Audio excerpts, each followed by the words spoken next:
Hello everyone, welcome back to Namte Chris show. Today I will be discussing on randy nurses all over the world, because what happened to my parents, what happened to my dad and the siblings is such that has happened to thousands, if not millions of people out there today.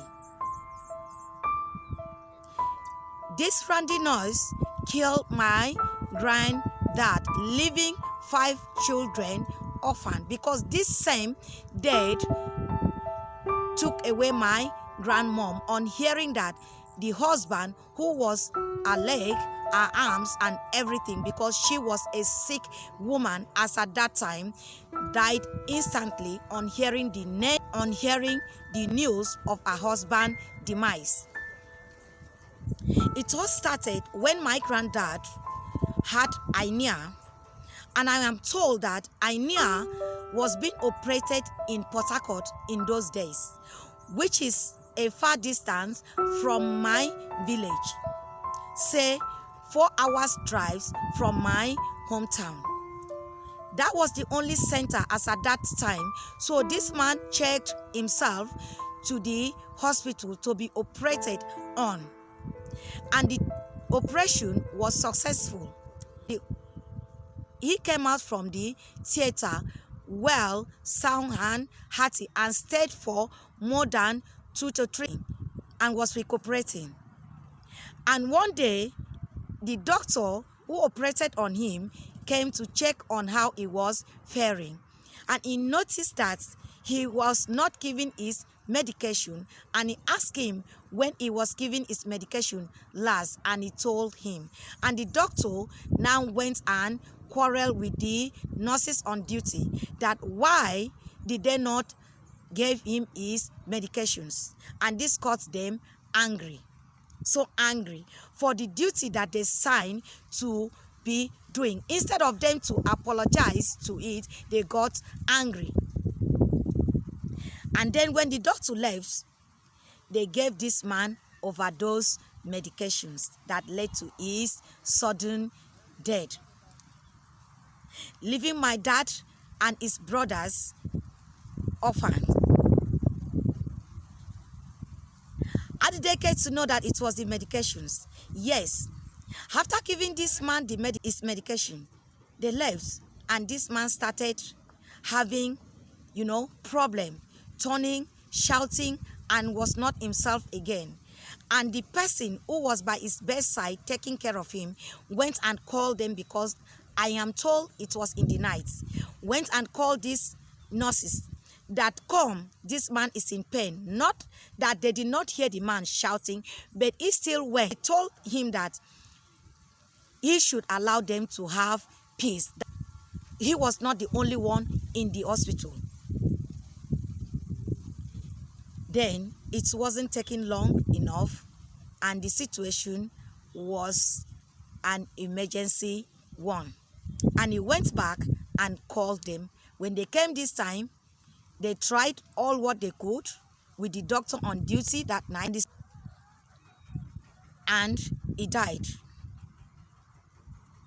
And this man died because they did not give him an urgent attention. The man died. And when this man died, this man that was taking care of my granddad did not know what killed him. But when the doctor who operated on him came the following day and could not find the man on his bed anymore, and he asked about him, and he was told the man was in the mortuary. So the man was very shocked, because he has seen him well, sound, without any complications. And this man demanded to know what exactly killed him. And when the person who was overheard them talking, and he knew it was overdose medication that actually killed my granddad. And he demanded for justice. But where was the justice? It's not like today's world, that we have human rights activists, that we have a human rights activist television, radio, and people like Berekete family that you could have gone to for help. There was nothing like that. And being that my dad did not have any outstanding person, the only outstanding person that I would have said was a primary school teacher with his own family.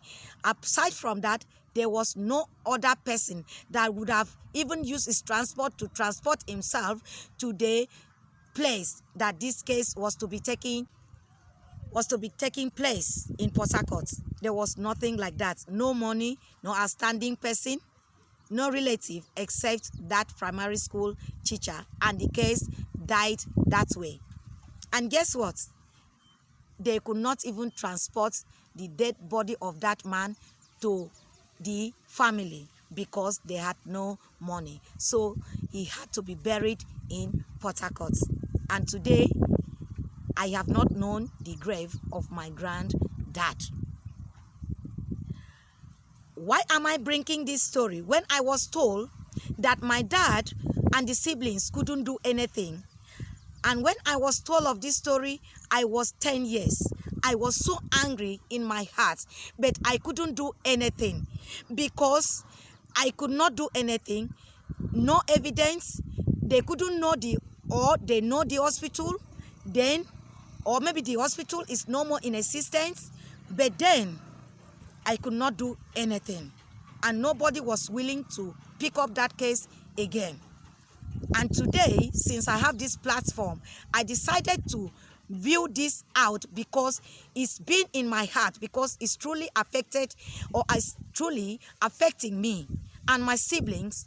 Not to talk of my dad and the siblings, because they couldn't have the opportunity to go to school, to eat good food, to have their dad, to, in fact, and their parents, because of this, their mom died on hearing the news of the husband demise. And my dad and the siblings became orphaned at very tender age. I was told the eldest one was 16 years. While the second one was 14. So these children, the first one was given married to a 50 to 60 years old man who had so many farmland, so that this man will help in taking care of the siblings because they had nothing in the family. This man was only their source of livelihood. The dad was the only breadwinner of the family. And now the dad was no more alive. So this young girl was given in marriage to an elderly man. And when she got to the marriage house, she refused to consummate this marriage for so many months. And what happened? The man sent her back to her family. And she went and be doing menial job at that 16, going to farm, breaking canals for people, and they will be giving her food, will be giving her pennies, 10 naira for her to be taking care of the siblings and herself. And my dad and the siblings at that tender age will be collecting farmland to weed. So they will deprive them from schooling. So they were managing their life like that. And the second, who was 14 as at that time, was given in marriage to another man who was old enough to be a father in the neighboring village. And that one succeeded in sleeping with her, and impregnated her. And she gave birth to a baby girl. And that baby girl was named Insult. Name translated to be insult in my language. Why? Because this girl, after this man had forcefully slept with her, she became very angry and be insulting this man. So after giving birth to this baby girl, she left and took the baby girl to her family, and they became 6 in numbers. So that was the kind of life that my dad had because of a randy nurse, because of the nurse who had taken a vow to take care of sick people, a nurse who had been employed in the hospital to discharge her duty. Instead of her to be doing what was good, she ended up depriving children, young innocent children, of their parents. She might have thought that what she did was just for the man, not knowing that she had killed another soul and inflicted pains on the children. And because nothing could be done as at that time, she kept roaming. Maybe she might have go ahead and kill other people in that same hospital. So, someone out there might ask, why am I so angry? Yes, for the good nurses and the doctors out there. God bless you, people. Keep doing your duties.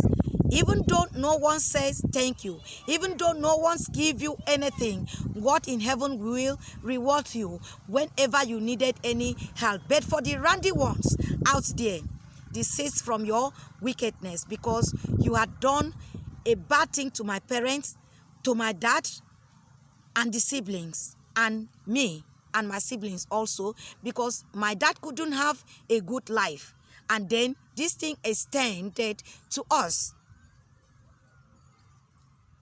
I know there are so many people out there whom they have done this same thing to, that have no mouth, that have no resources, that have nowhere to go, that do not know any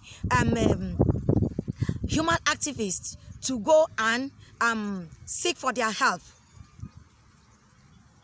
Do you have a story like mine? Are you willing to share it? Because now people are out there to support you, to take your case up. Because I surely know that if it were now that that randy nurse had done something like this to my dad, this wouldn't have gone unpunished. But then she is roaming about. Maybe she's alive, maybe she's no longer alive, but she had really done what was bad to me. Thank you for staying with me.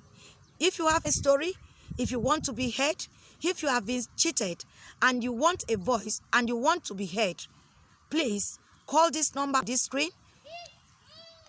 WhatsApp me. I will listen to you. Do you want people to listen to you? Please call this number. Thank you. See you on my next video. Give a thumbs up. Comments. If you have heard something like this, leave a comment. God bless you. Thank you.